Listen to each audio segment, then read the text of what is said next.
Hello, this is Dr. Shiva. I want to share with you why the Paris Accords was an international collusion to support the polluting of our environment and, more importantly, tax all of us with a carbon tax. In this circle, let's consider the fact that we have a lot of businesses here. These are businesses throughout the world.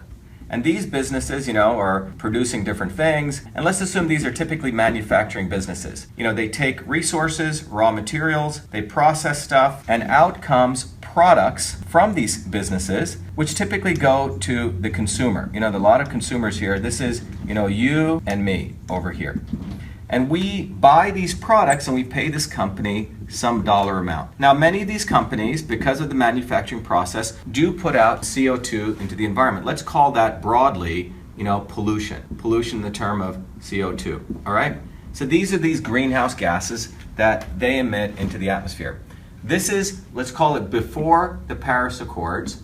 This is what's taking place. Again, businesses take resources, they create products, we buy them, and we pay some fee for them, and these businesses have been polluting. Now, has anything changed post the Paris Accords? And let's use the date 2030, as this is supposed to be an important date per the Paris Accords. So what happens here? Here again, I'm going to draw the same circle. We have the businesses, and let's put the year now 2030. And what occurs in 2030? These businesses still exist, let's say. Again, these are the businesses, and they are creating products, as I mentioned before, to us as consumers. Same situation. This is again you and me, and these consumers pay some fee for these products, and guess what?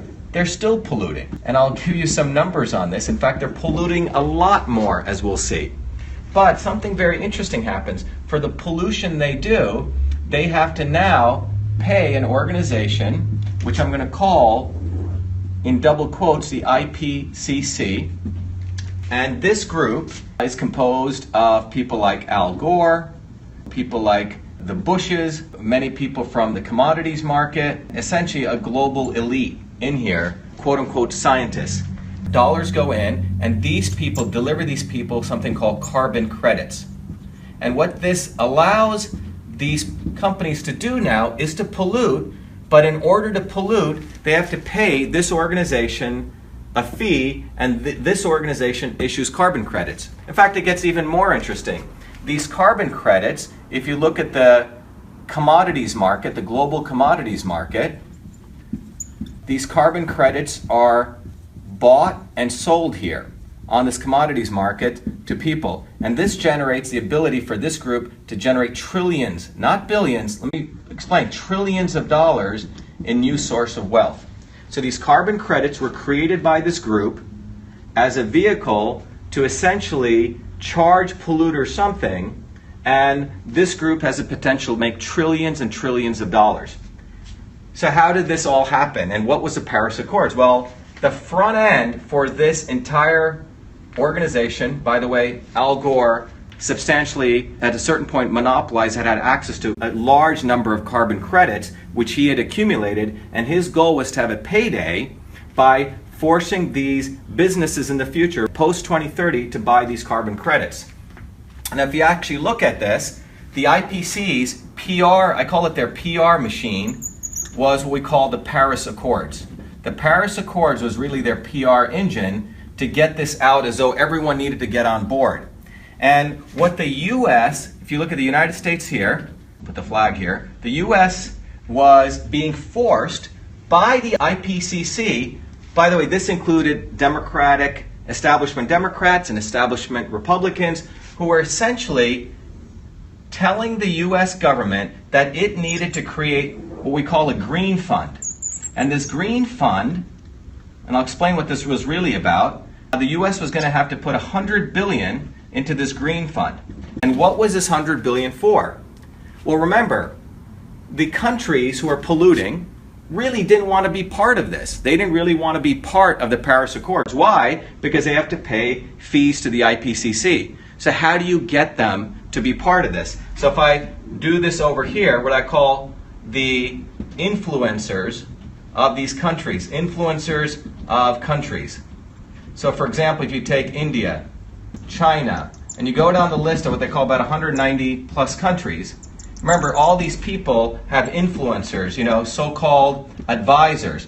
This $100 billion number was going to be funneled through different NGOs to essentially pay off, and in fact, people have already gotten agreements that if they join the Paris Accords, that they're going to get dollars funneled to them. This is why people were involved in this. In fact, some of the WikiLeaks stuff came out. Jairam Ramesh, one of the key advisors in India, originally, if you go look at it, he said that the glaciers were not receding, and later on it was stated that the glaciers were receding. In a recent email in WikiLeaks, he was actually thanking John Podesta for making all of this occur. So you have to really start thinking about what took place. But fundamentally, what was really going on is this. The mafia of the IPCC was using the United States instrument, our Congress, our tax dollars, to funnel about $100 billion here, so we would pay off these people to join the Paris Accords. Now, let me just tell you, $100 billion is a relatively small amount because these guys were going to make trillions. Let me follow this through again so you get it. Businesses today are polluting. Just to give you an example, China today pollutes around 11 billion tons of carbon into the atmosphere. 11 billion tons of carbon. That's what they're doing today. By 2030, between now and 2030, guess what? China's still allowed to pollute. In fact, China is allowed to go up to 22 billion tons, which means they're allowed to go 11 billion tons in carbon, which means they're going to pollute more. They're going to double their pollution during this period. No penalties. And that's how they got China to join. After 2030, there's going to be a big payday for these guys because they're going to be able to sell China carbon credits. I hope everyone's following. The bottom line is, these set of 190 so-called influencers and advisors, many of them essentially are waiting for this $100 billion payday, supported the Paris Accords because they're going to be paid, and that's how they force their country's prime ministers and people to say, yeah, we got to join this Paris Accords. The reality is, when you step back and look at this diagram, who really profits is the allies who are going to make money on carbon credits as they fluctuate and rapidly grow in price post-2030. So a $100 billion payout to most of these corrupt officials, it's very well worth it for them because they're going to have 100 to 1,000% increase in profits.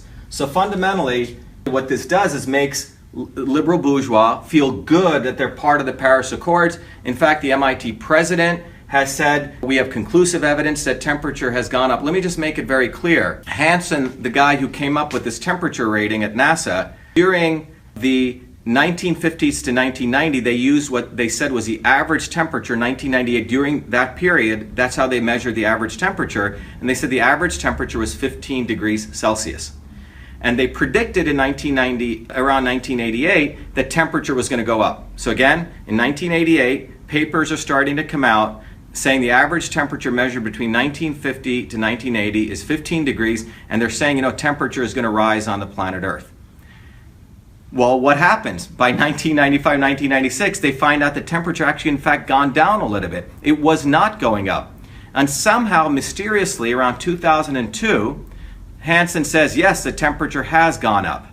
And how did he get it to go up? He got it to go up by saying that the average temperature is now 14 degrees. He actually changed the goalpost. Before it's 15, he said now it's 14, and he said we're measuring 14.64. So what they did was a complete lie, and in fact this changing of the goalpost was done in an email. All of this is written in a beautiful article by Arvind Kumar in American Thinker called 14 is the New 15. Exactly, so you should go read it by Arvind Kumar, an American Thinker. He lays it out very beautifully. But the bottom line is, there is no conclusive evidence that the temperature has gone up if you look at the facts. This entire process really profits this group. The reality is, China is going to continue to pollute 2x, 200% more. India also gets to pollute from 2 billion to 4 billion. In fact, we're going to drop our carbon emissions from 5 billion to 4 billion.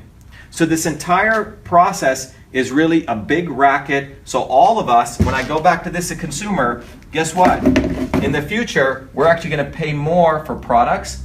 Businesses are going to be charged more. So businesses are paying taxes. Each consumer's product is going to go up. These guys up here are the ones who are going to make money. We need to start really exposing the mainstream media and the elite academics who are all actually behind this. Thank you.